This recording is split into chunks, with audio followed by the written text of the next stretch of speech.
Movie story के first part में आपका स्वागत है। आज हम इन द टाल ग्रास मूवी की स्टोरी जानेंगे।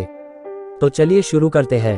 एक भाई बहन जिनका नाम बेकी और काइल डेमुथ हैं, और बेकी जो 6 महीने की गर्भवती हैं और दोनों सैन डिएगो की यात्रा कर रहे हैं। बीच रास्ते में वे एक युवा लड़के टोबिन को लंबी घास के मैदान से मदद के लिए पुकारते हुए सुनते हैं और उसकी माँ नताली उसे चुप कराती है।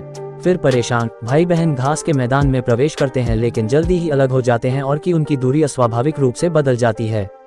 घबराए हुए वे दोनों घास का मैदान छोड़ने का फैसला करते हैं, लेकिन सड़क नहीं खोज पाते। बेकी का सामना टोबिन के पिता रॉस से होता है, जो उसे उसके साथ रहने और उसकी कमजोर न होने के लिए कहता है। काइल को एक चोटिल गंदा टोबिन हाथ में एक मृत कौवा पकड़ा हुआ मिलता है।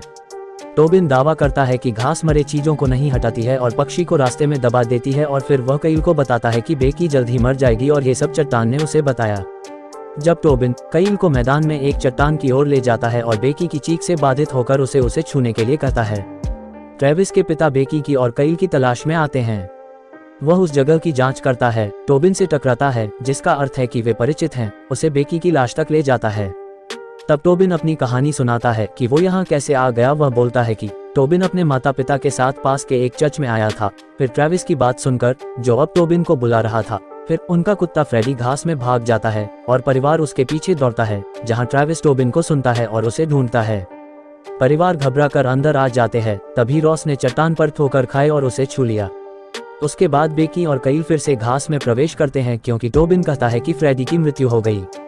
घास की विशेषता को जानकर ट्रेविस, बेकी और काइल टोबिन की ओर बढ़ते हैं और चारों एक दूसरे को ढूंढते हैं। ट्रेविस बेकी और काइल को बताता है कि वे 2 महीने से लापता थे। यह भी पता चला है कि ट्रेविस को मूल रूप से पिता बनने में कोई दिलचस्पी नहीं थी और उसने बेकी से अपने बच्चे का गर्भपात कराने के लिए कहा, जिसे उसने मना कर दिया। नतीजतन बेकी और काइल अपने बच्चे को गोद लेने में रुचि रखने वाले एक परिवार से मिलने के लिए सैन डिएगो की यात्रा कर रहे थे जब उसका जन्म हुआ। क्योंकि वह एकल माता पिता बनने के लिए तैयार नहीं थी, ट्रेविस अपने कार्यों पर खेद व्यक्त करता है और अब अपने बच्चे और बेकी के जीवन का हिस्सा बनना चाहता है। कुछ दूरी में एक इमारत देखता है। बेकी को किसी का फोन कॉल आता है, जो उन्हें चेतावनी देती है कि वे ऐसी ही गलती न करते रहें। तभी घास बेकी के गर्भाशय में प्रवेश करती है और वह बाहर निकल जाती है, केवल रॉस द्वारा पुनर्जीवित होने के लिए, जो तब टोबिन के साथ फिर से जुड़ता है और कहता है कि वह उन्हें बाहर निकालेगा। रॉस उन्हें उस चट्टान की ओर ले जाता है जहां उनका सामना नताली से होता है। वह उन्हें चट्टान को न छूने की चेतावनी देती है। फिर वह दावा करती है कि उसने पहले बेकी की लाश देखी थी। यह भी बोलती है कि रॉस खतरनाक है। तभी बाकी लोग वहां से जाने का फैसला करते हैं। फिर अचानक ट्रेविस रॉस पर हमला करता है, जो फिर उसकी बांह तोड़ देता है और नताली के सिर को कुचल देता है। रॉस का दावा है कि चट्टान ने उसे सच्चाई और बाहर का रास्ता दिखाया, लेकिन वह छोड़ना नहीं चाहता। फिर बेकी, काइल, ट्रेविस और टोबिन इमारत तक पहुंचने का फैसला करते हैं और स्काउटिंग करते समय ट्रेविस और काइल को पता चलता है कि फ्रेडी सड़क की ओर जाने वाले पोर्टल के माध्यम से मैदान से बाहर निकल सकते हैं। जेलियस काइल बेकी के लिए व्यभिचारी भावनाओं को निहित करने के लिए ट्रेविस को फिसलने देता है, जिससे वह छत से गिर जाता है। जब रॉस छत पर उनका पीछा करता है तो टोबिन मैदान में भाग जाता है। दोनों टोबिन को छोड़ने के लिए कहते हैं, लेकिन बेकी ट्रेविस को छोड़ने से इनकार कर देती है और काइल के भागते ही वापस ग्रास में चले जाते हैं। फिर रॉस काइल का गला दबाकर हत्या कर दी जाती है। तभी उन्हें यह पता चलता है कि वे एक टाइम लूप में हैं, जिसमें काइल का स्थायी रूप से एक पागल द्वारा शिकार किया जा रहा है, जिसके पास घास में शक्ति है। ट्रेविस बच जाता है और बेकी को खोजता है। बेकी का कहना है कि बच्चे को पहले बचाया जाएगा। फिर बेकी पर रॉस द्वारा हमला किया जाता है, लेकिन वह उसकी आंख में छुरा घोंपकर भाग जाता है। तभी एक आंधी शुरू हो जाती है। बेकी का सामना ग्रास क्रीचर्स से होता है, जो उसे चट्टान पर ले जाते हैं, जिसमें उसकी गर्भावस्था से संबंधित भविष्यवाणी के निशान होते हैं। बेकी बीते हुए समय में एक फोन कॉल करती है और काइल को ट्रेविस को चोट पहुंचाने से रोकने के लिए खुद से विनती करती है। जैसे ही वह दर्द से चिल्लाती है, चट्टान के नीचे की जमीन खुल जाती है, जिससे कई जड़ें दिखाई देती हैं जो ह्यूमनॉइड में बदल जाती हैं और वह उसके अंदर जाने लगती है।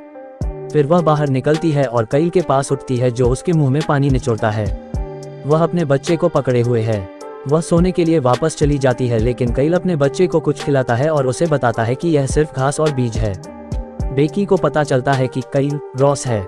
तभी टोबिन ट्रेविस को ढूंढता है और उसे बताता है कि रॉस ने बच्चे और काइल दोनों को मार डाला और वह उन्हें बार बार मारता रहेगा। उनका सामना रॉस से होता है, जो ट्रेविस को घातक रूप से घायल कर देता है। जैसे ही रॉस टोबिन को चट्टान को छूने के लिए मजबूर करने का प्रयास करता है, बेकी उस पर हमला करती है और उसके घावों से मरने से पहले उसकी दूसरी आंख को खरोंच देती है। फिर ट्रेविस रॉस को मारता है और वो ट्रेविस समझने के लिए चट्टान को छूता है और अजीब दृश्य देखता है। फिर वह टोबिन का हाथ पकड़ लेता है और उसे बेकी और कईल को प्रवेश करने से रोकने का निर्देश देते हुए उसे बाहर निकलने के लिए निर्देशित करता है। जब बेकी और कईल घास में प्रवेश करने वाले होते हैं तो टोबिन सड़क के उस पार निकलता है और टोबिन उन्हें बेकी का हार दिखाकर बाहर रहने के लिए राजी करता है जो ट्रेविस ने उसे दिया था, इसलिए लूप को बंद कर दिया। बेकी अपने बच्चे को रखने का फैसला करती है और वे घर वापस आते हैं और ट्रेविस उन्हें ग्रास के अंदर छोड़ते हुए सुनता है और मर जाता है। तो हमारी आज की मूवी स्टोरी यहीं समाप्त होती है। Good bye.